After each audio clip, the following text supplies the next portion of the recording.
Hi there, everyone. Good afternoon. This is Dr. Gwen from the Dr. Gwen International Training and Empowerment Academy and host of the Dr. Gwen podcast show on iTunes. This afternoon, I wanted to come before you however I was showing up. There is just nothing like a little makeup and a little shenanigans to throw on so you can look a little decent. But you should have seen me a few minutes before.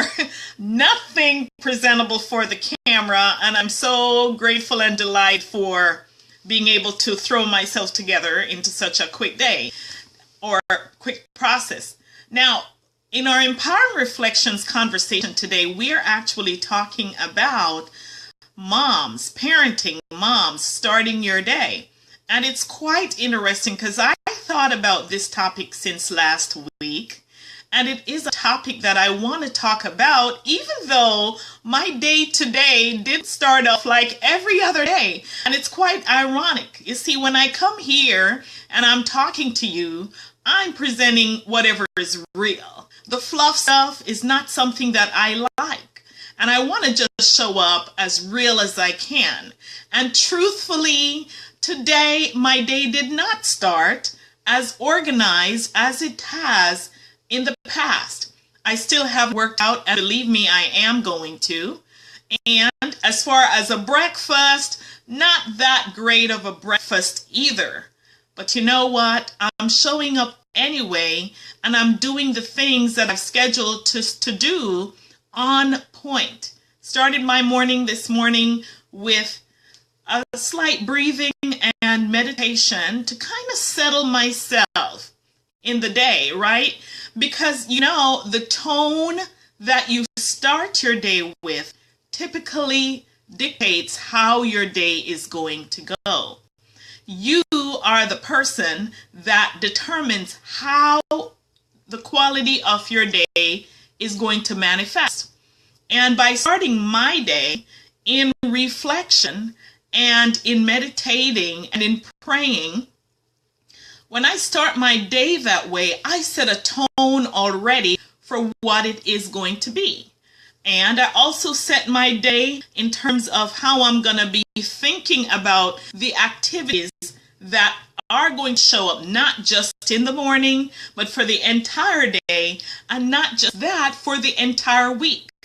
Because doing that sets me in a mindset, a mind frame that I know what I am preparing myself for, and just what I am going to be expecting during the week. So I can get myself in gear for those things that are coming up. So I started off with interviews this morning, interviewing a few folks. I'm looking for some help, and that started my day very well. And I'm delighted to say that I think I might have found the person that I want to work with. And that's excellent.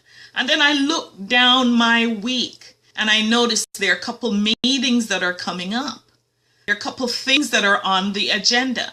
And so I already set my mindset about how I'm going to handle those mornings for those days when meetings show up. And in the midst of that, I have a launch, my book launch that's coming up that I'm going to tell you about in a little bit. And I'm also setting the tone for that, preparing myself mentally. I don't know about you, but for me, when things show up, they don't just show up for me physically first. They show up first mentally for me, and then I'm able to process the whole step, not necessarily see from start to finish, but just processing and settling it inside of my system that this is what I'm about to do. So I'll tell you a little bit about that. And moms, I know particularly, being a mom, having been a single mom at one point in my parenting life, I understand those struggles that moms go through, that single moms go through, that married single moms go through. and your whole day is filled. If you're a married single mom, you are inside of a relationship where you're not getting the type of support that you need to help you raise the kids. So it's that you are actually living a single life, though there are two adult people in the household to help. So that is a married single mom life, and that can be very stressful if you let it. And so that's why I want to appear here and share with you about my book that's coming up. And I know when I show you this, it's going to show backwards. It says Single Moms from Striving to Thriving 101 Success Tips.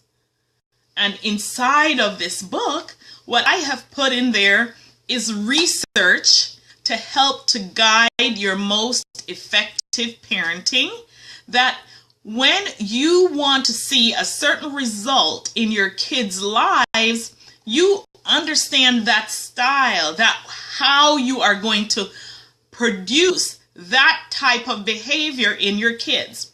And I want to say, as any parent will, because my kids are all adults now, 6 of them, 3 biological, and they're all adults. And any parent will say this who knows the whole gamut of parenting, and particularly those parents who have also worked with other parents and kids. For example, teachers, school administrators, etc., which have been. And what you know is that parents have sometimes a framework that they raise their kids within. Maybe it's they're Christians, or maybe they're Muslims, or they're of a different belief spiritually, and you raise your kids a certain way, being consistent with the kind of training that you're providing for them. And yet at times they will grow up and make their own choices. They do. And a lot of times parents are hesitant to accept some of the things that show up that they hear about their kids doing, or they know of their kids doing. One example comes to mind for me. Many years ago, I can't remember what year it was, but it was quite a long time ago, when I was an assistant principal in the school district. The bus driver wrote a referral on a child, and this child was apparently bullying other kids on the bus, hitting them, and cursing out the bus driver when the bus driver tried to stop the behavior.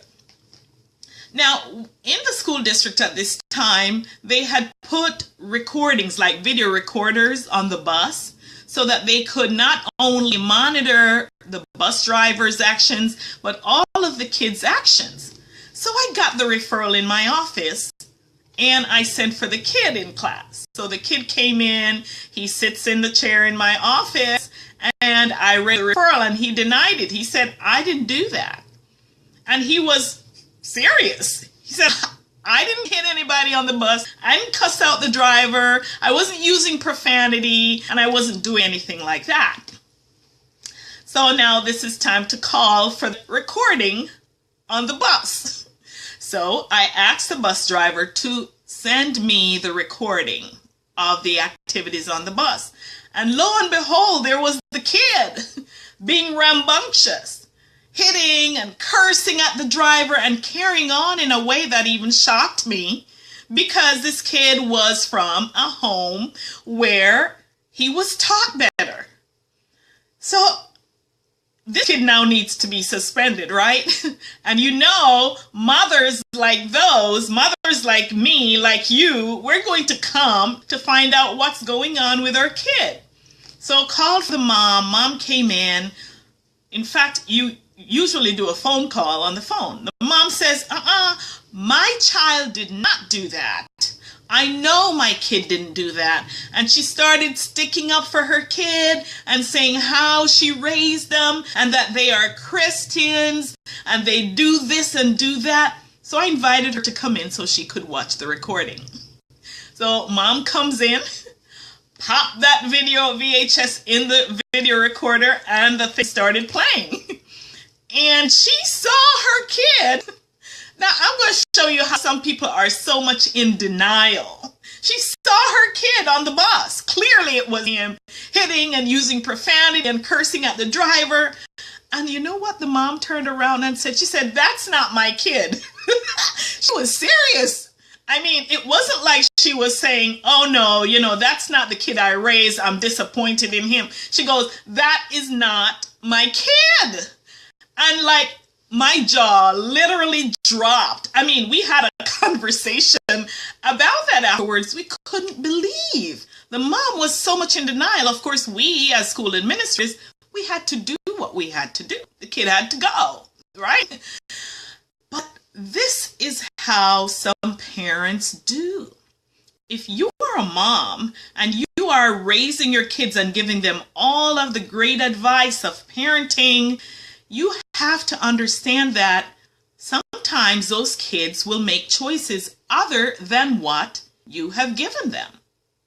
The other option to consider, though, is that by certain ways of parenting, you impact what your kids do, because certain ways of impacting allow kids to want to break out loose when they're not in your presence. Yes. And if you don't know what it is that you're doing, then perhaps your style may be contributing to the choices your kids make. So that's what my book does here. It brings about that research that helps you to see exactly how you can do things, how you can say things. The 101 tips, it's a very quick read, very short, very practical. You know how sometimes you get some tips and it says, it just describes the what. These tips describes the what and the how. Like, what do you do? How do you do it? Some of the things that you want to say and do to implement and to make an impact on your child's life.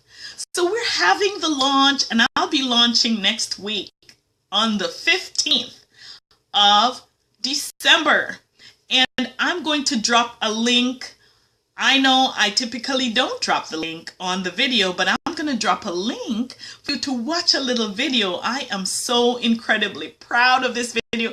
I didn't make the video. Of course, I did option it out so that someone would make it for me, or put it out there, hire it out is what I need to say. I did hire the video out.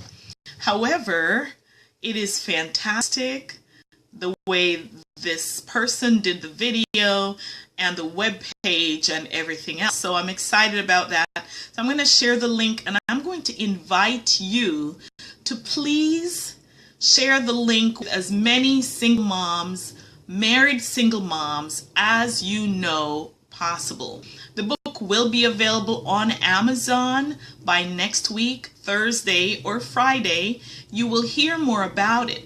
But at this link, thrivingmoms.com, thrivingmoms.com, thrivingmoms.com is where you can go to watch that video, learn a little bit about it, and get on that early notification list so you can have this book. It will make an excellent Christmas gift for a mom who may be struggling.